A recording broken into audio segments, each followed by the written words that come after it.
Tous, nouvelle vidéo aujourd'hui, j'en ai parlé il y a quelques jours et on m'a demandé mon avis sur la question. On va parler aujourd'hui du nouveau format de la Ligue des Champions, je vais vous donner mon avis à ce sujet et aussi proposer 3 idées pour le réformer. Donc, je pense que comme beaucoup, quand cette réforme a été annoncée, j'étais plutôt contre, hein, parce que l'ancien format était tout à fait adapté, des phases de groupe, voilà, huitième, quart, demi, finale, hein, quatre groupes de 8 équipes, on avait 32 équipes. Le seul inconvénient que je trouvais à cette ancienne formule, c'est le fait que les troisièmes de poule étaient repêchés en Ligue Europa. Ça, j'ai jamais été pour, parce que pour moi, t'as raté ta campagne de Ligue des Champions, je vois pas au nom de quoi t'irais te refaire en Ligue Europa. Mais donc, ce nouveau format a vu le jour cette saison. Alors, je suis toujours plus ou moins contre, hein, plutôt plus que moins d'ailleurs, mais j'ai fini par m'habituer, puisque de toute façon, c'est pas là de changer. Mais comme je l'ai dit, j'ai trois idées pour le rendre peut-être un peu plus, comment dire, un peu plus potable, un peu moins compliqué, parce que c'est déjà assez dur de s'y retrouver. Et donc, je vais vous les exposer ici. La première, ce serait de supprimer les barrages. Donc ça veut dire que les 16 premières places seraient directement qualificatives pour les huitièmes de finale, et les autres, les places restantes, eh bien les clubs seraient éliminés. Donc on aurait un format, pour ceux qui suivent le basket, un peu comme en NBA, c'est-à-dire premier face au 16e, deuxième face au 15e, 3 à 14, 4 à 13, et ainsi de suite, avec évidemment les équipes mieux classées qui reçoivent au match retour, qui disputent le match aller à l'extérieur. Voilà. Parce que, d'abord, ces barrages peuvent donner l'occasion de confrontations entre clubs d'un même pays, et ça, je suis pas pour. Pour moi, ça doit demeurer une exception, hein. Avant, c'était à partir des quarts de finale, et c'était très bien. Je me rappelle que quand j'ai fait, je crois que c'était une vidéo de pronostic encore, ou un bilan, c'était un bilan de huitième de finale l'année dernière, j'avais dit que je voulais une affiche 100% italienne, ou alors, non, c'était il y a 2 ans, puisque c'était AC Milan Inter. Voilà, j'avais dit qu'une affiche 100% italienne serait bien, parce que la Serie A revient au premier plan, et donc ça aurait été juste qu'elle soit récompensée par une affiche entre deux clubs de ce championnat. Donc les barrages, moi je ne les souhaite, enfin j'en veux pas, voilà, parce que c'est trop facile. Quand vous avez une équipe qui est par exemple à 2 journées de la fin, une équipe qui est 27e, on sait jamais, il suffirait que les 2 ou 3 équipes au-dessus, enfin oui, 3 en l'occurrence, puisque 26, 25, 24, que les 3 équipes au-dessus perdent leur prochain match, et ben l'équipe qui est 27e peut se retrouver 24e alors qu'elle a absolument rien montré en 6 matchs. Je vois pas pourquoi elle aurait une chance d'accéder au barrage, et donc peut-être in fine d'aller loin en Ligue des Champions. Voilà, pour moi, tu es en Ligue des Champions, c'est que tu dois avoir le niveau. Je suis désolé, et ça m'amènera au troisième point tout à l'heure.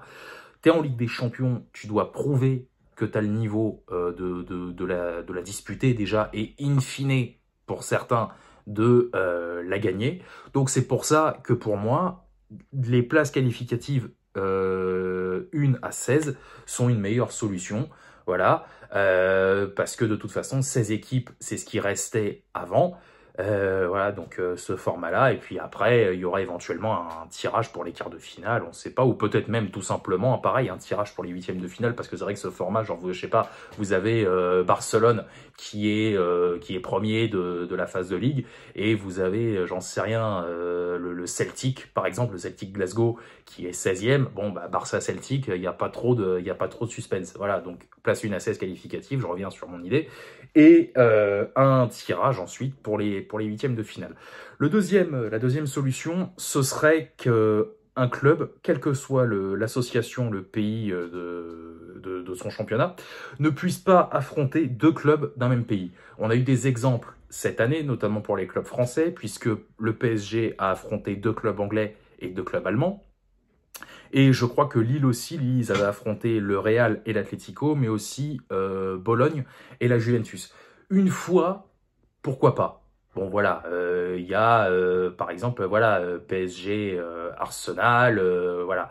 Mais il faudrait pas par exemple qu'il y ait à la fois PSG Arsenal et PSG Manchester, où j'ai pris l'exemple du LOSC, PSG, enfin Lille Real et Lille Atlético, et ensuite Lille Juventus et Lille Bologne.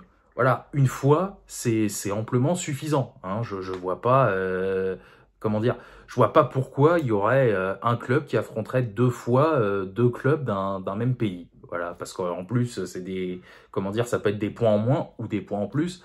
Donc, mais voilà, mais plus souvent des points en moins, parce que je pense que quand on a vu Lille Real et Lille Atlético, on se doutait pas que Lille allait battre les deux. Donc voilà, une fois c'est bien, mais pas deux. Et enfin, la dernière solution, ce serait de réduire de 4 places le nombre d'équipes en Ligue des Champions.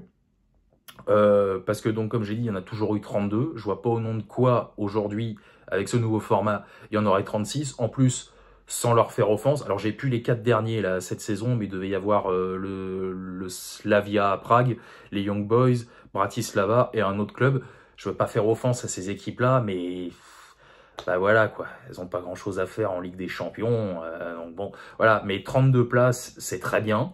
Ça a toujours été comme ça, je vois pas pourquoi ils en ont rajouté 4. Et ça vaudrait aussi, les solutions que je propose là pour la Ligue des Champions, ça pourrait, enfin en tout cas j'aimerais qu'elles s'appliquent aussi évidemment pour la Ligue Europa et pour la Conference League. Bon après la Conference League, si on pouvait purement et simplement supprimer la compétition, ce serait pas plus mal non plus. Hein, je sais pas pourquoi ils l'ont créé il y a bientôt 3 ans maintenant, hein, parce que pour moi c'est l'équivalent d'une coupe, pas la coupe des coupes, parce que bon c'était quand même assez prestigieux, hein, dans la hiérarchie des compétitions européennes à l'époque, c'était la Ligue des Champions, la coupe des coupes et la coupe UEFA. La Conference League, pour moi, c'est l'équivalent d'une coupe Intertoto. Voilà, c'est des clubs, on sait pas trop ce qu'ils foutent là. Eux, ils sont là. Alors, vous avez des affrontements entre un club norvégien et un club des îles Féroé. La semaine d'après, vous avez un affrontement entre un club chypriote et un club ouzbek. Donc voilà, c'est des clubs que pas grand monde ne connaît en plus. Hein, je suis désolé, encore une fois, je veux pas faire offense, mais c'est la stricte vérité. Donc voilà. Bah écoutez, j'ose espérer qu'un jour, ces solutions verront le jour, mais ça n'a pas l'air d'être demain la veille, et c'est bien dommage parce que ça pourrait redonner du dynamisme à ce nouveau format de la Ligue des Champions, enfin et des autres compétitions d'ailleurs, mais je m'intéresse plus spécialement à la Ligue des Champions, parce que dans le fond, c'est pas une mauvaise idée, mais voilà, c'est pas encore parfait, donc c'est pour ça que ces solutions-là me paraissent adéquates pour le réformer. Bah écoutez, moi je vous laisse là-dessus. Et puis voilà, je vous souhaite une excellente fin de journée et je vous retrouve d'ici quelques jours pour la preview du match retour entre le Paris Saint-Germain et Aston Villa. Voilà, allez, salut à tous, sortez couverts et bonsaï.